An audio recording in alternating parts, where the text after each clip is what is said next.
さて今回はですね、あなたが共有してくださった、新聞記事から YouTube、 さらには国会質疑まで本当に多岐にわたる情報源をもとにですね、日本における中国の影響という、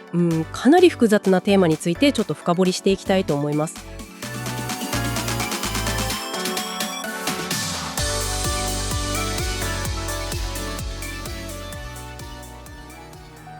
法律の解釈の話から具体的な事件、あと社会システムの問題点まで情報が多岐にわたってますよね。そうなんですよ。これをつなぎ合わせていくと何か大きな絵が見えてきそうだなという感じはします。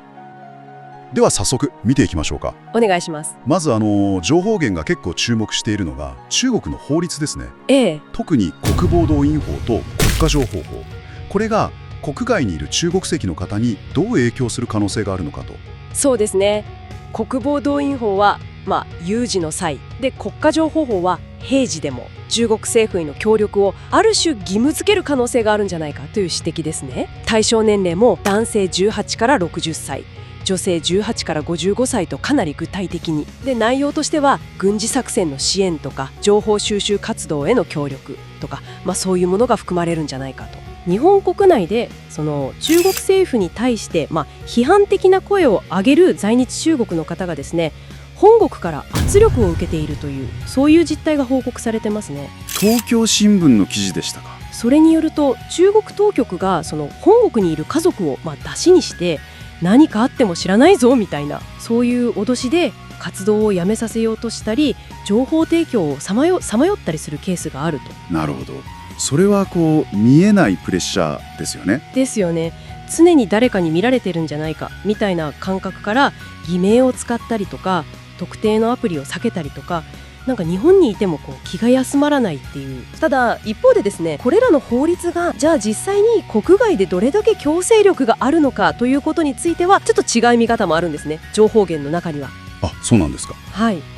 例えば国防動員法が出たとしても、国外にいる人がじゃあ自発的に帰国して協力するかというと、考えにくいんじゃないかとか。なるほど。あるいは家族を人質に取るような脅迫も国家レベルの作戦としてはちょっと非効率的じゃないかという意見も。なるほど。法律として存在はするけれども、その実際の運用とか実効性みたいなところはまた別の議論があるかもしれない。そういう分析もあるということです。さらに香港国家安全維持法、これの第38条というのが香港の外にいる外国人による行為にも適用されうるんじゃないかという解釈があって。外国人にも？そうなんです。国会質疑でも香港での著名な裁判で日本人の方、元議員の方の名前が挙がったこととの関連も問われていましたね。なるほど。さらに一部の情報源では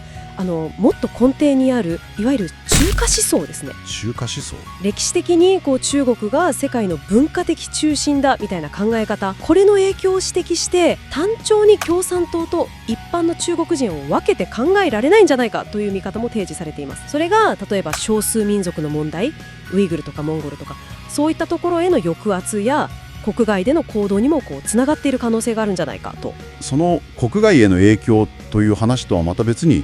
今度は日本国内に目を向けると、過去に日本から中国への ODA 政府開発援助ですね、これが総額で3兆円を超えていたという、そういう歴史がありました。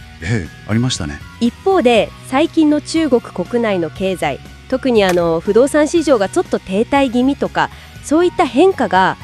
日本への出稼ぎが増えたりとか、一部ではその違法な行為につながってるんじゃないかという、そういう指摘も出てきてますね。例えば観光ビザなんかで入国してそのまま不法に働いてしまうとか、解体業とかですね。そういう例が。あと経営管理ビザ、これが比較的取りやすいということで、ブローカーが介在しているんじゃないかとか、あるいは無許可のタクシー、いわゆる白タクの問題とか。経済活動の裏側みたいな話も出てきてますね。そうなんです。カードの不正決済とか、人気商品の買い占めと転売、あとは地下銀行の存在なんていう指摘もありますし、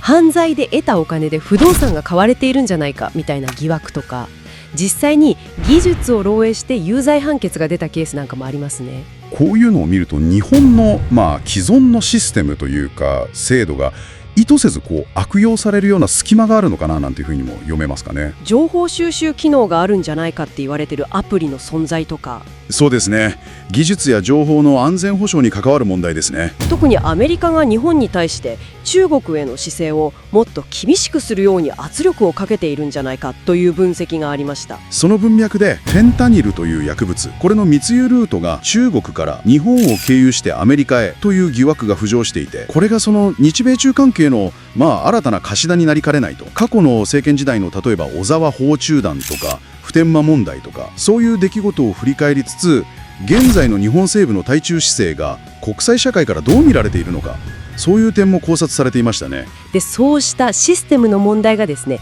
非常に深刻な個人の悲劇として現れてるんじゃないかというのが、ハッシュタグひなたくんを守りたいとして SNS でも注目された事例です。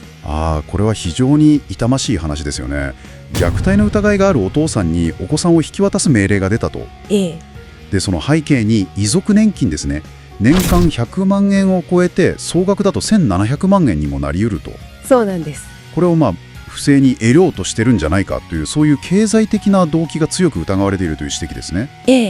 実際に住民票を不正に移したりっていう行動もあったとされてますし、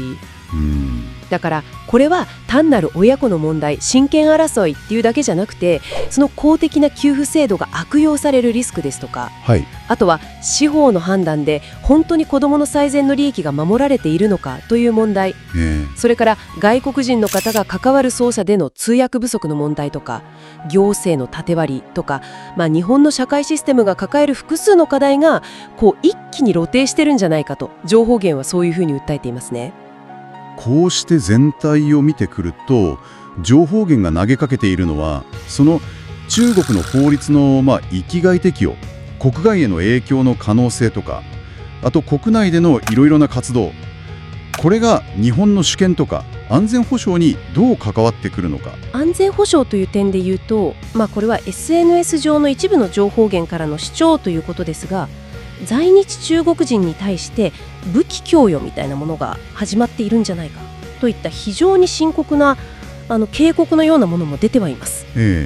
ただそれは現時点ではあくまで SNS 上の主張として注意深く見る必要がありますね。その点は留意が必要だと思います。こういう非常に複雑な状況に対して、じゃあ日本社会としてどう向き合っていくべきなのか。単純に脅威としてだけ捉えるんじゃなくて、その背景にある要因とか、さっき出たみたいに法律の実際の強制力はどうなんだろうという疑問とか、あといろいろな立場からの意見も踏まえて冷静に分析していく必要がありそうだと、情報源からはそういう示唆が読み取れるのかなと思いますね。さて、今回は本当に多岐にわたる情報源からですね、国境を越える中国の影響力の議論、それから日本国内での社会現象、そしてそれらをめぐる複雑な構造の一端を見てきました。法律、人権、経済、社会システム、本当にいろいろな要素が絡み合ってるなと。個々に見るとバラバラに見える情報、例えば法律の話、経済活動の話、そして個人の痛ましい事件、これらをつなぎ合わせて少し引いて見てみることで、個別のニュースだけを追ってると見えにくい何か大きな構造とか課題みたいなものが浮かび上がってきたように思います。そこで最後にあなたに問いかけたいんですけれども、今日私たちがこうして掘り下げてきたこれらの事柄は、あなた自身の生活ですとか、あるいはこれからの日本社会の在り方についてどんな疑問を投げかけるでしょうか。何が本当なのか、本質を見抜く力、私たちがさらに考えていくべきテーマというのはまだまだ尽きないように思いますね。そうですね。次回もまた皆さんの知的な好奇心を刺激できるような、しっかり情報源に基づいた考察をお届けできればと思います。最後までご覧いただきありがとうございました。チャンネル登録と高評価もよろしくお願いします。それでは次回の動画でお会いしましょう。